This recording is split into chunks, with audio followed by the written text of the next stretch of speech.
Shabbat Shalom. Let us jump right into our study today. The study is called Here I Am. Here I Am.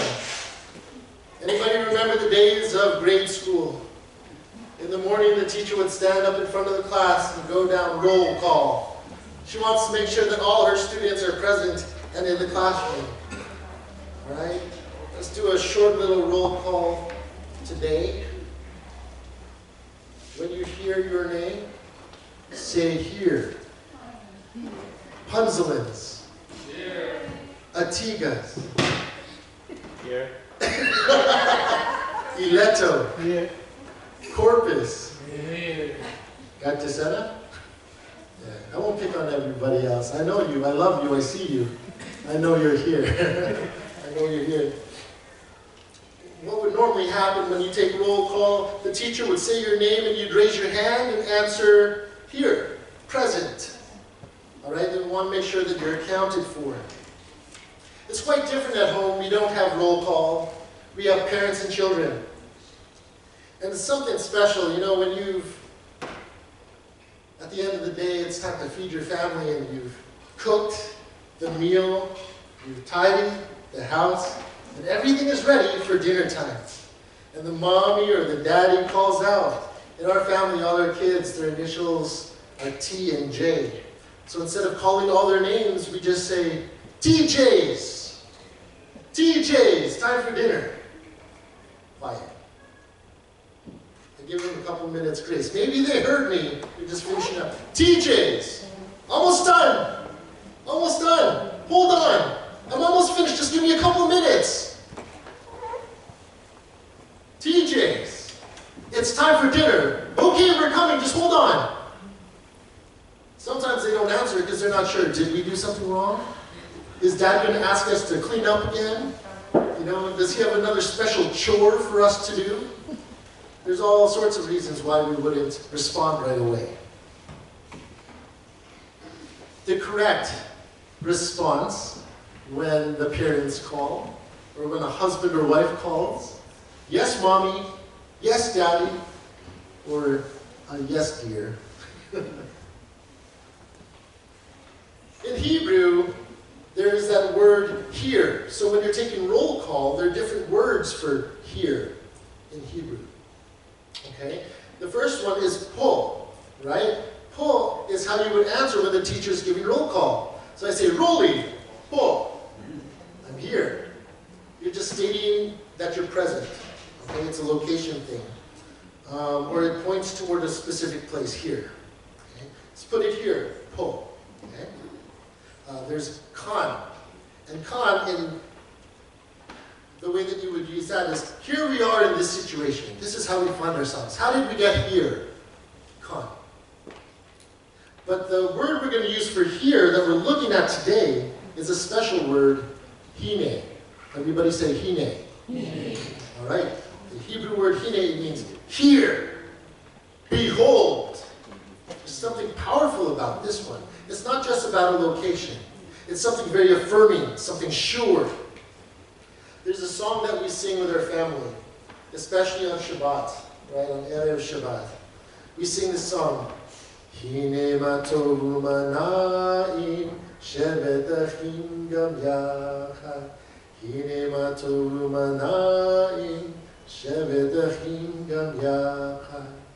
And all it means is, behold how good and pleasant it is for brothers and sisters to sit together, to dwell together in unity, echad. And it starts with hine. Here we are, we're all present, and we're giving each other attention.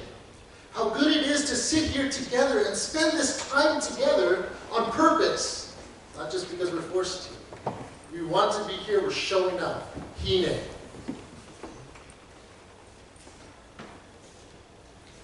So we're looking at this word that we see in Scripture, and it's a combination of hine and ani. And we get the word hineni. Everyone say hineni. Hineni. That's how you say, here I am. Behold, it is I. attention seeker might walk into a room and it's like, oh, Hineni! Behold, in his eye I have arrived, the party can begin. All right. More literally translated, Hineni is behold. You're calling attention. There's something, it's certain and it's sure. Behold.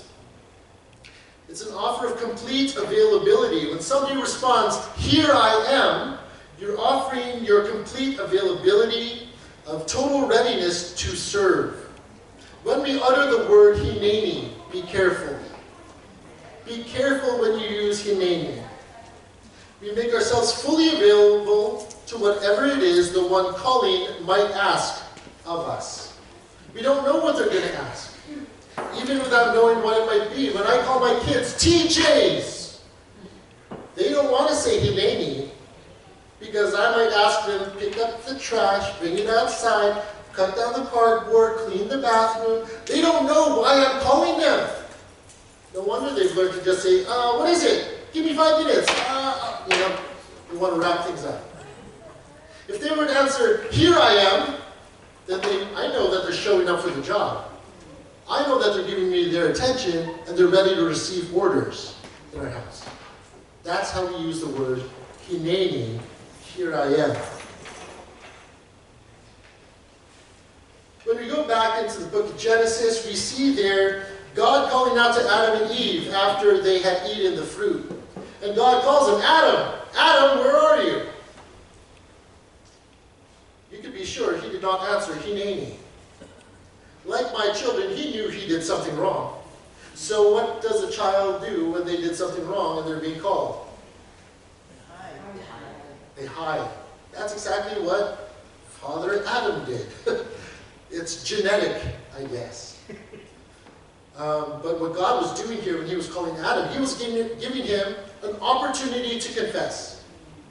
He was giving him an invitation to dialogue with him, the Creator, and re-enter that intimate space to keep the relationship going. All he had to do was show up. I messed up, God.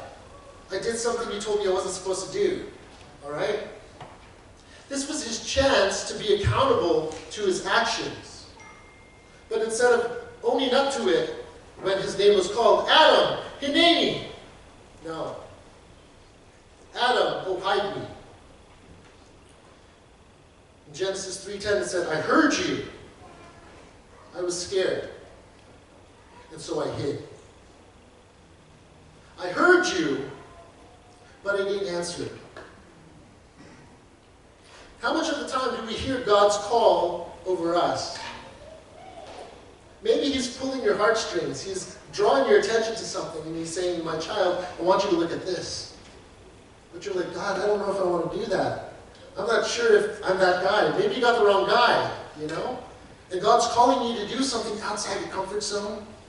He's calling you to look at something that normally you don't want to look at. What do you do when you're unsure? You hide. Maybe you sit back and wait it out. Just give me a few more minutes, God. Let me just finish up what I'm doing first, God. Sounds like the kids at home, right? I love my kids and you're very responsible. And this one, he always comes. He always comes. Might be a few seconds delayed, but he's always the first one. Thank you. He's the favorite? He's the responsible one that says he named me. It's the favorite. Genesis 22, verses 1 to 2. This is the first time that we encounter that word, Hineni, in the scriptures. So we already know Abraham and God, they have had quite the relationship. God promised Abraham, you're going to be the father of many nations, and I'm going to give land to your descendants, and everything is going to be beautiful, and the whole 400 years, they're going to be in a different land. So the whole covenant was given to Abraham. He was given the promise, you're going to be the father of many nations, you're going to be a father of this multitude. But he didn't have a son. He had Ishmael with the servant girl, but God said, no, you're going to have a son with your wife Sarah. And surely enough, they had that son, the promised son, Isaac, the beloved one. At 100 years old, Abraham finally has the promised son that God promised him 25 years prior. said it's going to be through this son that you're going to be a great nation. So imagine his son Isaac, he's going up with Abraham, they're going up this hill. It said, after these things, God tested Abraham. He said to him, Abraham, and he answered, Hineni. That's what God says to him.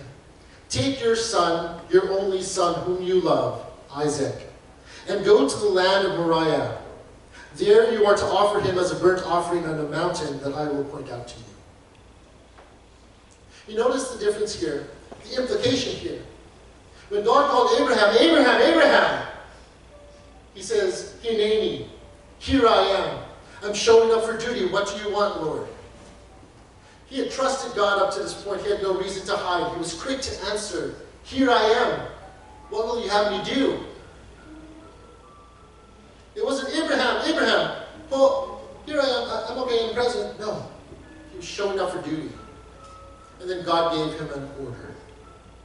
Take your son, this beloved son, whom you love, and offer him as a sacrifice.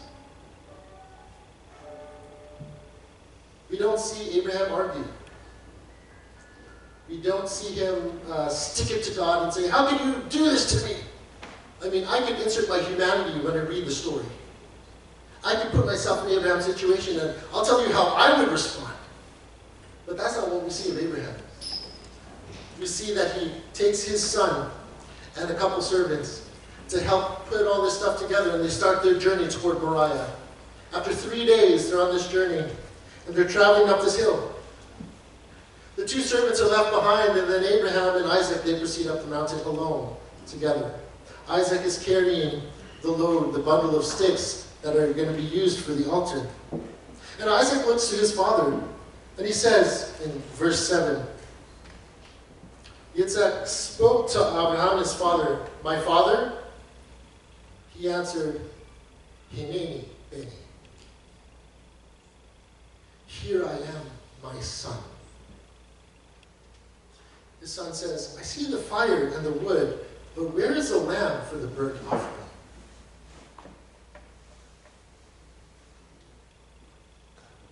That's the second instance that we see Abraham using Hineni. First, he used it with God. And secondly, he's giving it to his son, whom he loves, this promised son. Here I am. What is it, my son? I'm giving you my undivided attention. I care what you're asking about. I care what you're going to tell me. I'm giving you my attention. If you want to read the story, go to Genesis 22. You'll see how the whole thing plays out. Then Abraham put out his hand and took the knife to kill his son. But the angel of Jehovah called to him out of heaven, Abraham, Abraham! He answered, Hineni. The angel of the Lord calls out by his name, Abraham, Abraham, Hineni! The knife is up. It's the last moment. He's about to plunge it into his son because he's following God's order. However, God sends an angel to stop him, calling his name, and the servant Abraham responds, Hineni. Hearing the voice, hearing the call is more important to the servant than carrying out what the servant thinks he has to do. When he hears the voice calling him again, what is it? Change of plans. Don't kill your son. I'm providing another, a substitute. All right? And it's just a beautiful thing. That's the first 3 times that we see Hineni. A call and an order given. A question in the middle of the quest. And then a saving act at the end. And all he had to do was answer, here I am. He's being present. What are you giving your attention to? What are you being present with nowadays? Are you so distracted by life that when, I don't know, your child calls you, you're too busy because you're on your phone, looking at something else? When your spouse is trying to talk to you but the TV is on and your attention is split? When your boss calls you and you really don't care, so you just don't answer it. Right? So many different things. What happens? Where's your attention? Most of the time, let me answer, for most of us, I guess, our attention is wherever it is we want it to be. We're focusing on the things that interest us, that are maybe serve us better, anything that benefits us, anything that makes us comfortable, and we don't want to do things that make us uncomfortable, or go out of our zone to do things that require more of us, too much effort. Okay? That's kind of where we are nowadays. Here's another story. It's found in Exodus chapter 3. This one's about Moses. All right? This is after he had killed a man back in Egypt, and he fled, and he's out there running away from Egypt, trying to save his life. Chapter 3, verse 4. When Jehovah saw that Moshe had gone over to see the burning bush, God called to him from the middle of the bush, Moshe, Moshe. He answered, Hineni. So this situation is a little different. With Abraham, we saw that Abraham had a long-standing relationship with God already. He had already learned to trust God. And no matter what it is that Jehovah was going to ask of him, he was showing up. He was ready. With Moshe, a little bit of a different story. You remember, he grew up a prince of Egypt. He knew his heritage as a Hebrew. But now here he is on the run, alienated from his people in a foreign land, and something catches his attention. He sees the burning bush. Jehovah saw that Moshe had gone over to see it out of curiosity. Something caught Moshe's attention. And when his attention was there, that's when God calls him. Moshe, Moshe. Moshe, he's like, I'm here. You got my attention. How much of the time do you see something as awkward as a burning bush that's not getting consumed? And then you hear it talking to you? Whoa, okay, you got my attention. Here I am. I'm paying attention. That's Moshe for sure. We have another story where Hineni is used. There was a mother who was barren, and she was getting older, and she wasn't able to have any children. And she prayed and prayed, asking Jehovah to give her a son, to give her a child, to take away her shame. And she had gone to the temple many times, and the priest Eli saw this woman praying. Her name was Hannah. And Hannah means hope. And this is a woman who had hope. And she prayed and she prayed and she asked God to bless her with a child. And when the time comes, she will raise up the child and then return him for service in the temple. Return him back to the Lord's service. So this boy was granted to Hannah, this hope-filled woman. Her hope was met with great joy because God answered her prayer, granting her this child. She was able to raise him up, probably to the ripe age of at least 12, before she released him back to the temple for God's service. She named him Shamuel. Shamuel. Samuel. Shamuel means God heard, because God heard Hannah's prayer. Shemuel also means the name of God. So imagine what a prophetic name. God heard, it's also the name of God. But then we see something happen in Shemuel's story when he enters into the temple and he's learning. It's late at night and he hears this voice calling, Shemuel! Shemuel! Oh, he's like, I guess the priest Eli, I guess he wants something. So he gets up out of bed. And we read the account here in chapter 3, verse 4 to 9. We're told, Jehovah called Shemuel, and he answered, Hineni, here I am. Then he ran to Eli and said, Hineni, you called me? Wow, that would be nice. When someone calls, I'm here. It's the middle of the night, you're ready to go to sleep, and you call out, and yes, I'm here, do you need me? But Eli said, I didn't call you, go back, go and lie down. So he went and lay down. Jehovah called a second time, Shemuel.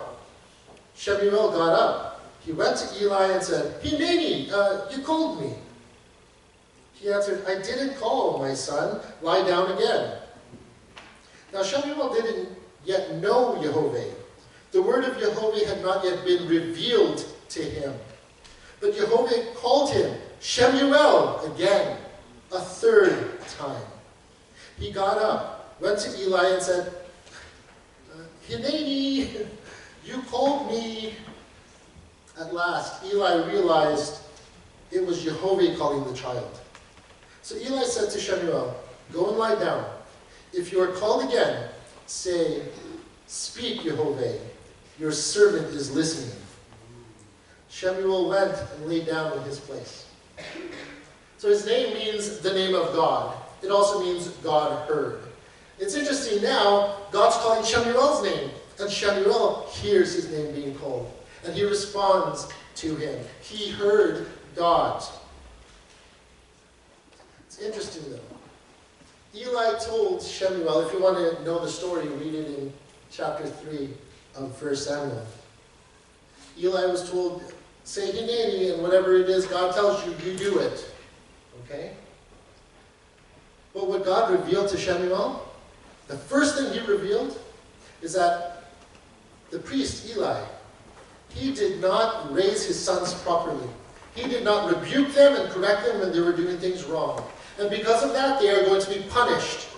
Eli and his children will die.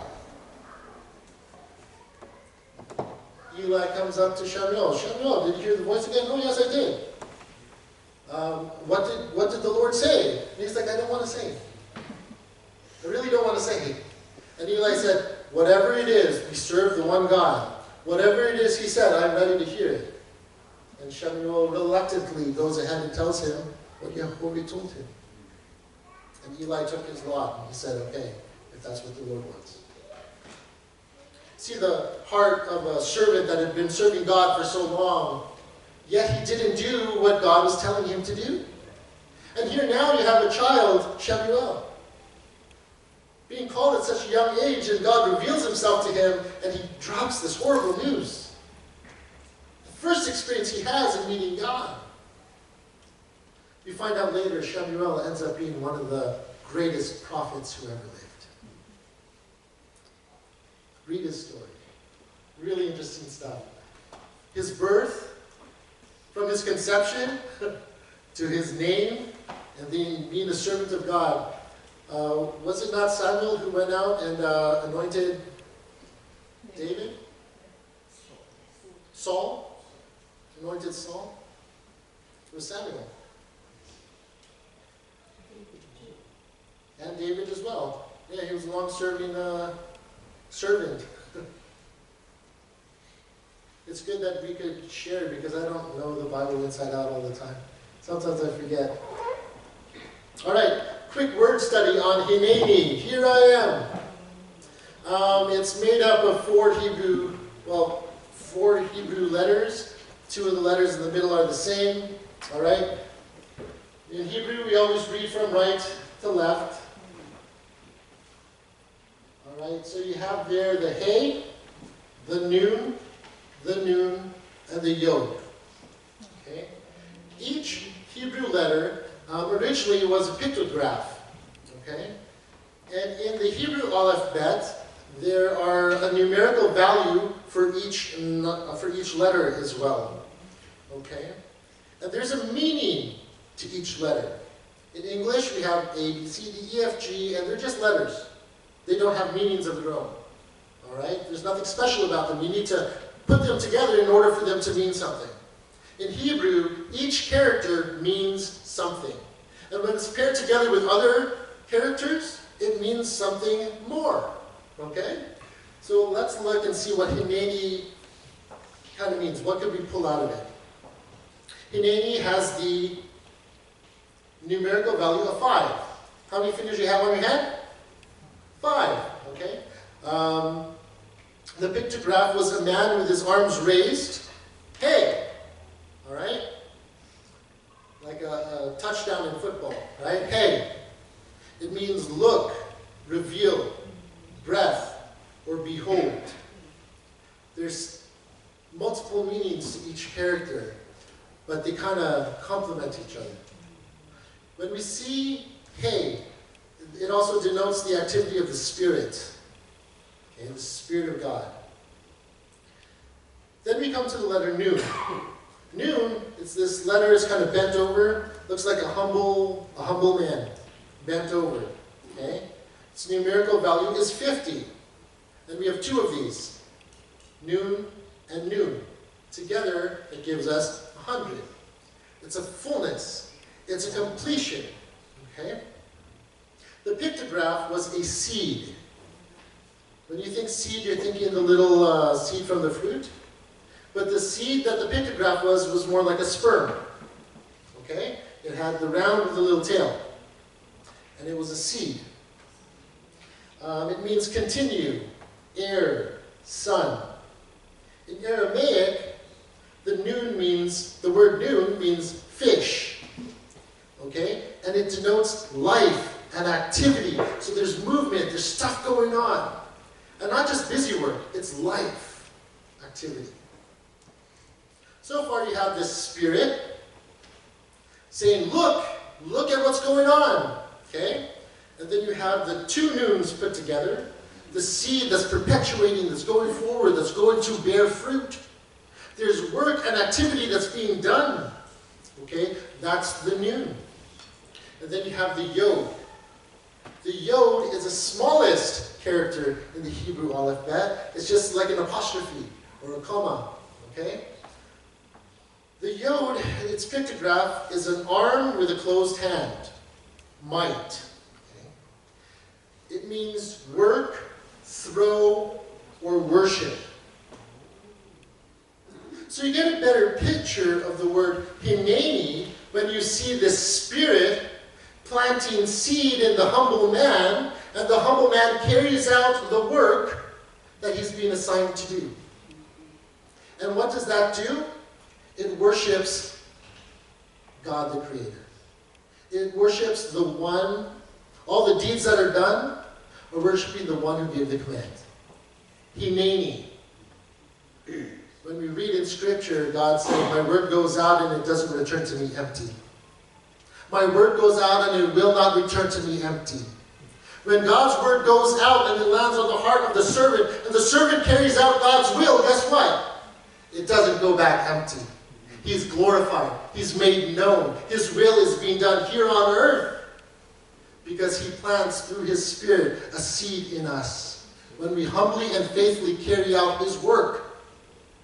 So when God calls you and you answer, Hineni, you're saying, what is it, Lord? I am showing up. Here I am. What would you have me do?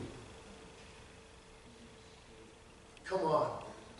I can't make that up. This is God's language. He reveals this to us when we study in his language, and it's beautiful.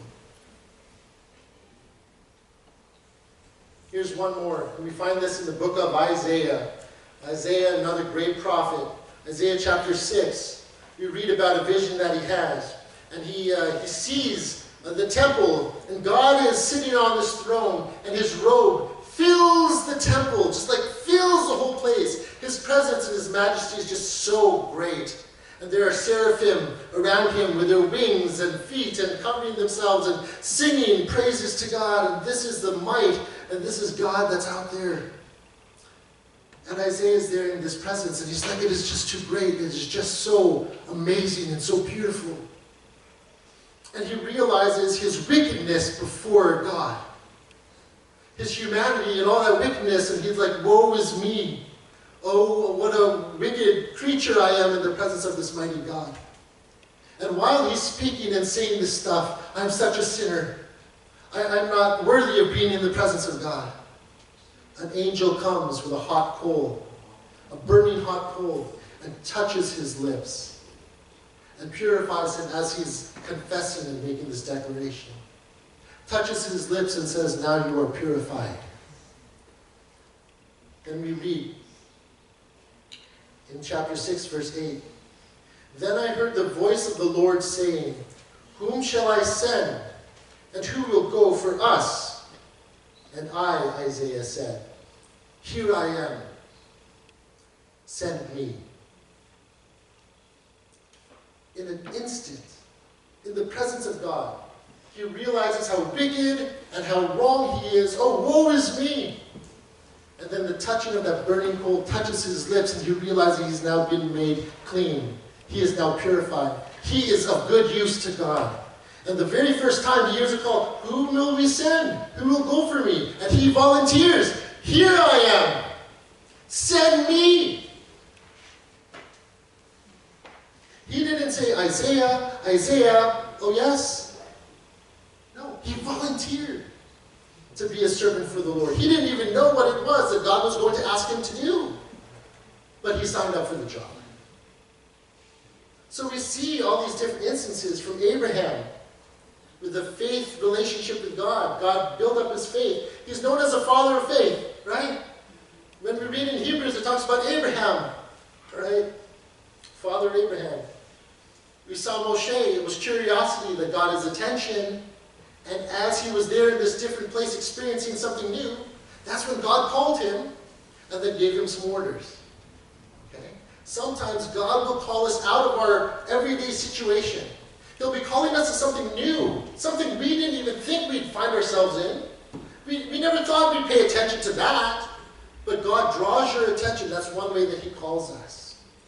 And once he sees that he had Moses' attention, he calls him, Moshe, Moshe. Isn't this cool? You know what I want you to do now? And then Samuel, who never really knew anything of Jehovah, he had to hear his name. We saw his servant heart. Here I am. But he didn't know who he was responding to. Sometimes we have a servant heart. We want to be serving. It's just what we know to do. We might serve anybody at that point. Okay? And Samuel, he wasn't sure until God called him the third time. And that third time when he said, here I am, speak, Lord. Your servant is listening. The relationship is established. Speak, Lord, you are my Lord, you are my master. I am your servant. I'm showing up for the job. What would you have me do? And then you have Isaiah, who was a servant. In the presence of God, he realizes just how wicked he is. He doesn't think that he could be in God's presence, that he has no right to be there. But that he's purified in the midst of it. And God cleanses him. And in response to that cleansing, realizing, wait, I'm made clean? Wait, I've been purified? That means I can serve the Almighty God. All this greatness, this glory that he saw in this vision before him. I get to serve this God. And a piece of heaven touched him. And he responded, here I am, send me. I don't know where you are in your relationship with God today. I don't know how much of God, how much of himself he has revealed to you. Maybe you identify more with Samuel. You're not sure. But you have a heart that's wanting to serve. Maybe you've been in a long faith relationship with God, like Abraham. But if God were to ask you today, with the faith that you do have, and he calls you, Delma. Yes. Yes, God, what now? I have served you many times before. I have done so much. Sometimes he asks us to do uncomfortable things, things we may not be willing to do. Sometimes it doesn't feel like we actually responded. You might say, here I am, and then God says, okay, you're going to have to let go of your child. Your child. That's what he did with Abraham. Do you backpedal? Yes, Lord. Well, you were my Lord a second ago until you asked me to do that. This changes things. Right? I didn't sign up for this. Then God said, then don't use him in me. Just say that you're there. Until you're ready to serve me, don't show up like that here. When God asks you to do something, guess what?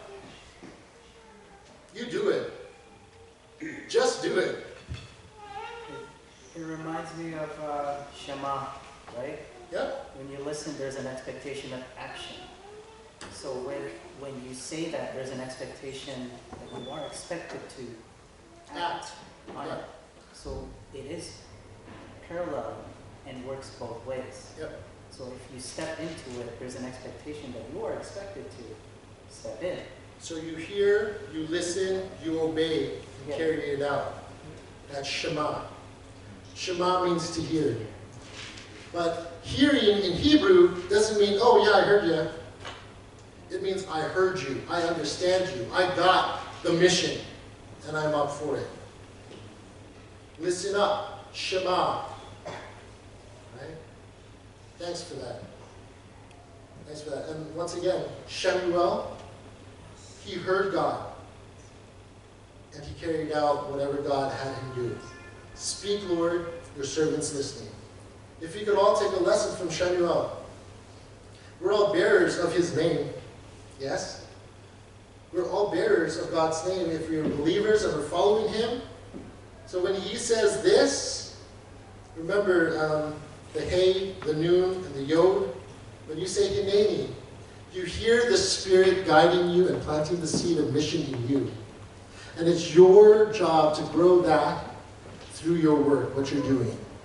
And you're doing it all for God's honor and his glory alone. That's the true servant's heart.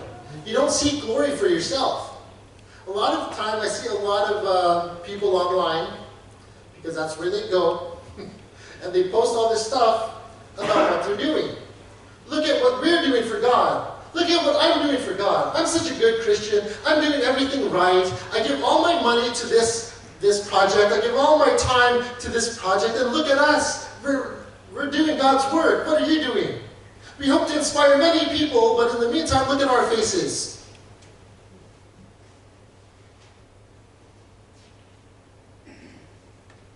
And that's a social media influencer heart, not a servant.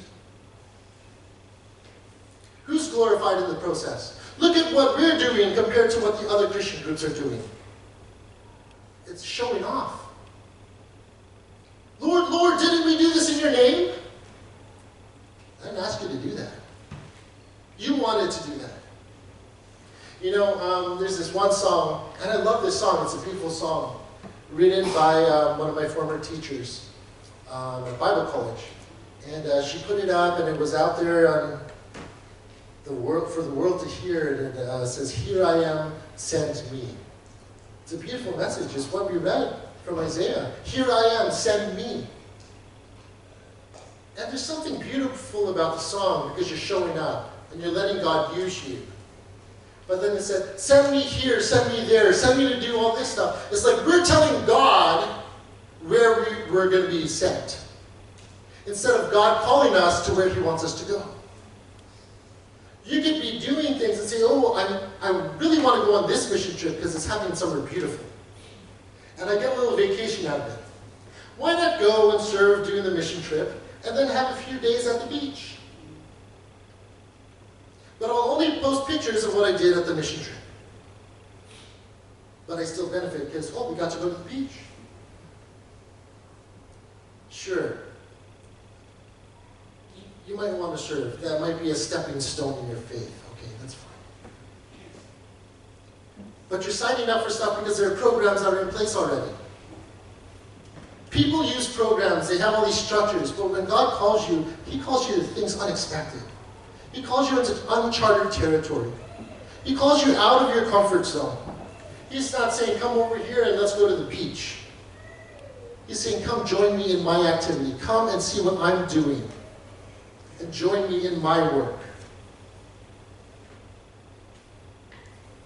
Matthew 7:21-23. Not everyone who says to me, Lord, Lord, will enter the kingdom of heaven. Only those who do what my Father in heaven wants. Clear. Right? On that day, many will say to me, Lord, Lord, didn't we prophesy in your name? Didn't we expel demons in your name? Didn't we perform many miracles in your name? Then I will tell them to their faces, I never knew you. Get away from me, you workers of lawlessness. God's will, God's order, God's law and instruction He wants us to abide by that. But when we do things outside of God's will and His law, guess what that's called? Lawlessness. When it's you do you follow God the way you want to follow God. You know, you hear some people say that. Everyone's different. Everyone has a different relationship with God. God's cool. He's chill. As long as you want to serve Him, then you go serve Him however you want. If we have learned anything from the Scriptures, when people tried to serve God the way they wanted it, do you know how serious it was? They dropped dead on the spot. Judgment comes very quickly. Workers of lawlessness, out of God's order. I thank God that I have gotten to know Him and His grace and His mercy, because I should not be standing here today. Most of you would not be sitting here today if it was not for God's grace and mercy every morning.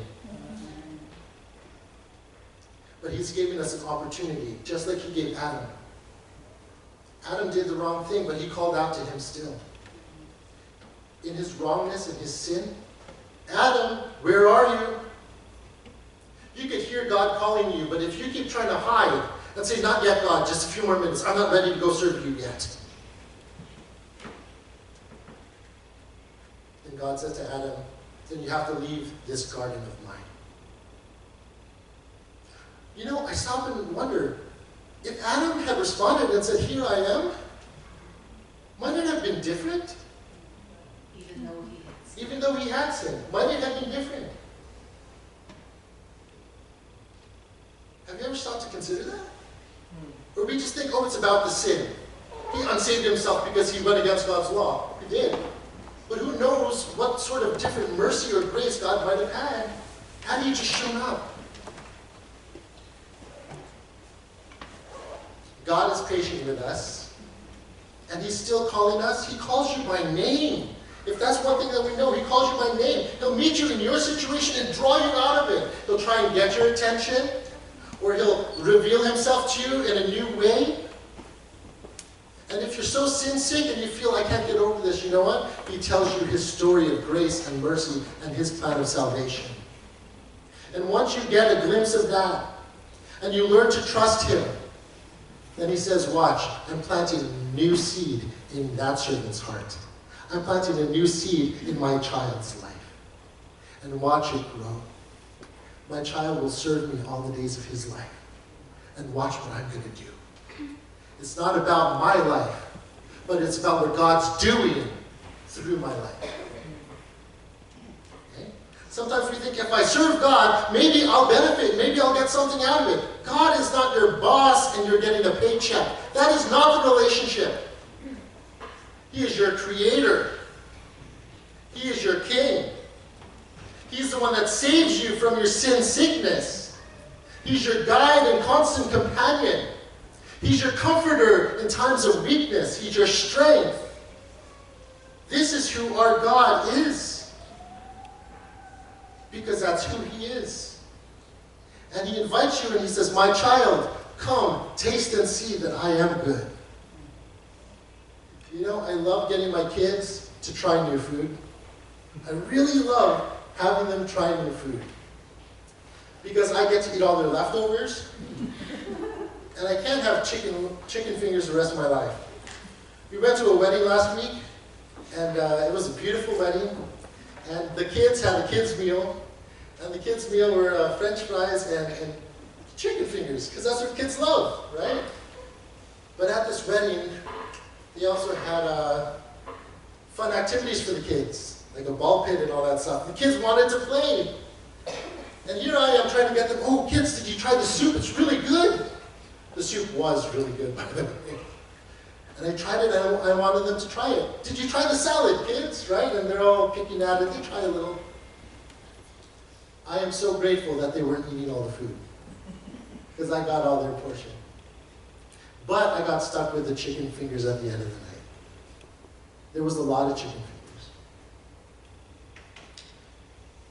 fingers. If you don't start tasting new things and discovering new things, you might grow a little bit bored with what you're eating, right?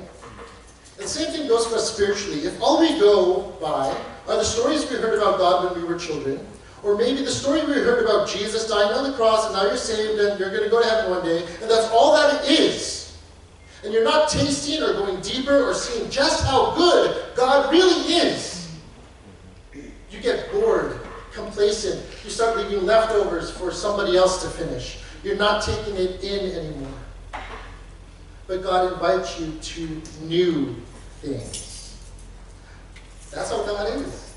That's why he said, generations and generations, go, make new generations, make new generations, make more people. It's in Genesis. He gave every seed-bearing plant for our food.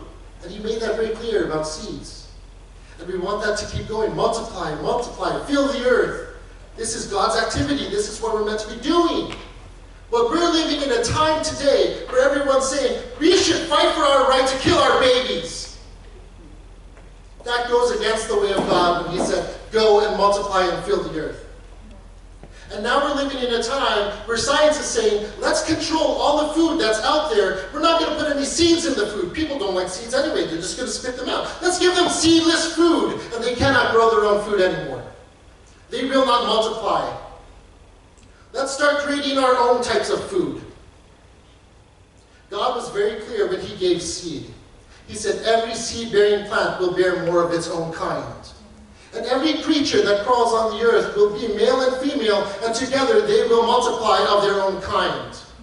And this is how our God is. He is about holiness, but he's also about perpetuity.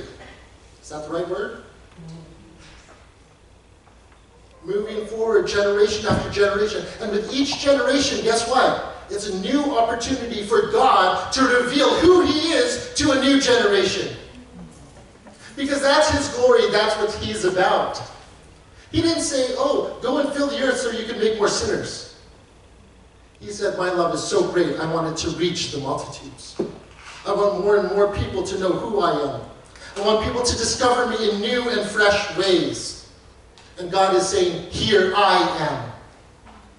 He says, Hineni. Behold, this is me.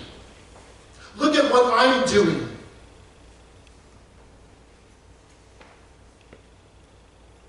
Skip all these. On our end, when we say Hineni, it's humility and faith. It's trusting in God. When God says Hineni, it's glory and confidence. Are you saying that Jehovah is saying Hineni? Yes. We read Jehovah saying Hineni in the book of Isaiah, and I'm going to get to that very shortly. And we see him saying, look at me, in many parts of the Bible, especially in the book of Psalms as well, where we get to see his activity. For us, we might want to serve God a certain way. So you can make your plans, but remember this. Proverbs 16, verse 9. A man's heart devises his way. Make your plans. But Jehovah directs our steps. Right? We might make our plans. We might be following the plan God gave us. But then he could also say, Abraham, Abraham, hold on. Change of plans.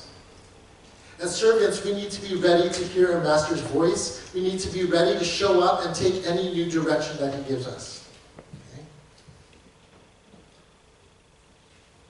When you say Hineni, God's the one that directs you. You don't direct God. When you say Hineni, you're showing up and you're asking God, what would you have me do? Did you ask God? You want to serve him?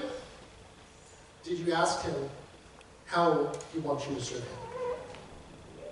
Is it going on mission trips and taking everybody else's money and fundraising? Just so that you could go and go to the beach on your mission trip? Is he building a new church building that's going to sit empty with people that just have itchy ears and want to hear whatever they want to hear? They don't care about God's truth. Is that what God told you to do? Or is that just what you wanted to do for him? Remember, King David wanted to build a permanent temple for God. He wanted to do it. And God said, I hear what what you want to do for me, but I can't allow you to build it. Your son will build it. David wanted to do it. His son ended up doing it. Why? Because that's what God allowed. That's what God directed. Still got built. But a lot of the time as servants, we think, what's in it for me? What do I get out of it? We want other people to know what we're doing for God. Ask God what it is He wants you to do. When God says, Hineni, He says, behold, here I am doing this thing. Remember Hineni, the hay and the noon? It's activity and spirit. The spirit activity of God being planted in us, the humble servant, to carry out His will. Hineni. So anything that we're doing, we didn't come up with it. He's telling us what we got to do. He said, look at what I'm doing. You get to be part of it. Are you showing up? He calls you by name. Hineni. All right, you're on board. This is what we're doing. Here we go. 3 instances in the book of Isaiah where we would hear God, in a sense, saying, here I am. Isaiah 52:6. Therefore my people will know my name. Therefore on that day they will know that I, the one speaking. Hineni. Isaiah 65:1. I made myself accessible to those who didn't ask for me. I let myself be found by those who didn't seek me. I said, Hineni, Hineni, to a nation not called by my name. Revealing Himself to the nations. Revealing Himself to the people that weren't even called, but something got their attention, like Moshe. Oh, I have your attention? Here I am. Come. An invitation. Isaiah 58:9. Then you will call, and Jehovah will answer. You will cry, and He will say, Hineni. And this one's my favorite. Isaiah 43, where He says, Hineni, I am doing a new thing. I love it. I love it. You know, when the seasons change right now, we're in this fall season. The winds blow, it's kind of dreary out there. There's a chill that comes through the air. And you see all the leaves of the tree falling from their place to the ground. And the trees are now laying bare. They're just standing there bare. But there's this picture that I have when you go through the winter months, and all those dead leaves are covered up by the snow, and it's just white and beautiful, and the trees are still standing there. They still have a purpose. I love when the springtime comes, because we see new life coming out from these branches. We see and get a revelation of God and what He is about. He brings comfort through the seasons as a revelation to us about what He's doing. He says, you know what? Everything in this world, it will pass away. But there is hope for a new and brighter future, rich with life and activity. Behold, I am doing a new thing. I want to be part of what God's doing. I want to be part of it, you know?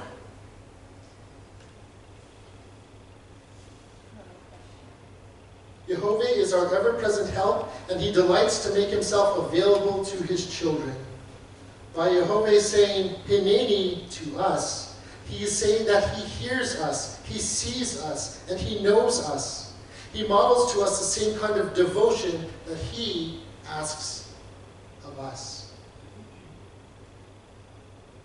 Is your heart prepared to respond in kind?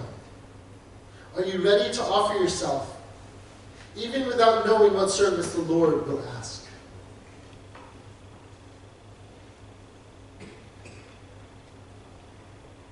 So how do we overcome reconcile about the response of Jonah when God called him. God called him and he ran away. And he ran away and said, I don't want to go because I know you, God, that you are relentless and you are loving. You're going to change your mind about these people. So he wasn't ready. He didn't volunteer. He didn't want to go. He didn't say anything. He didn't say anything. He hid. He did. He hid. He didn't want to carry out what God was asking him to do. He was already a prophet of God. He was already declaring what God wanted to the people he felt deserved it. But Jonah, in his own way, he said, they don't deserve what you're giving, God. Right? So I'm not going to give your message to them. But God said, no. I'm going to see that my work will be finished. Surely enough, Jonah reluctantly still went and did and carried out what God said he had to do. Even after he finished doing it, he wasn't happy in fulfilling what God wanted him to do. He wasn't happy. He was like still cursing them, and he's cursing the plant that God gave him. He cursed the mercy and the grace that was shown to him. When we say Hineni, we're paying attention to what God is up to, we're paying attention to what God wants, and we're joining him in that. Simple. Clear. If you have a lot of questions about that, maybe take it up with God. Have that dialogue with him. Remember, with Adam, God was inviting Adam to come, even though Adam messed up. None of us are righteous in our own, out of ourselves. Our righteousness only comes when we place our faith and trust in Yeshua. We can't come before God in all our wickedness and expect God to use us that way. We have to let him cleanse us and purify us like he did with Isaiah. And we're told that we're cleansed and purified by the blood of Yeshua. Yes? And because we accept that gift, that cleansing and that purification, we have right standing before our Father in heaven. And it is him who allows us to go and work on his behalf as servants of his kingdom. I love serving God. I love serving God the way that he's been directing me this far. Have I followed him perfectly? No way! Far from it. But the times that I am obedient, oh man, it's good. It's good. And there's sometimes I'm just like in awe at what he's doing.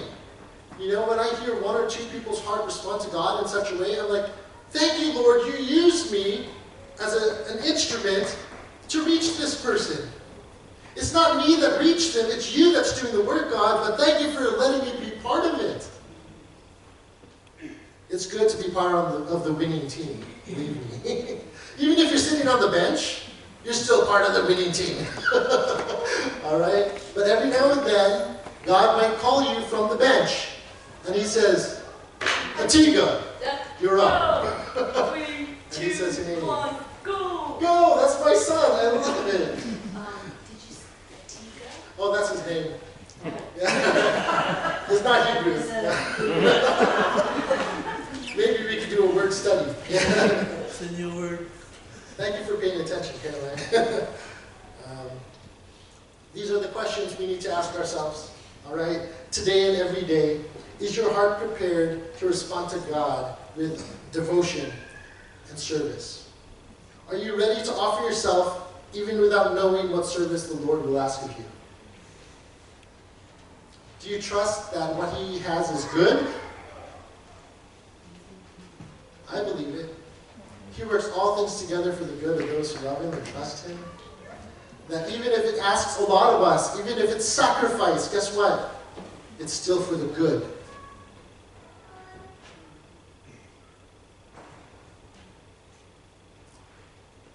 I pray that we would all have the confidence when we wake up tomorrow morning, when it's a new day and his mercies are new. I pray that we will all have the confidence tomorrow morning when we wake up with that first breath God gives you, another opportunity for life tomorrow, that your first words will say, Hineni. Here I am. Send me.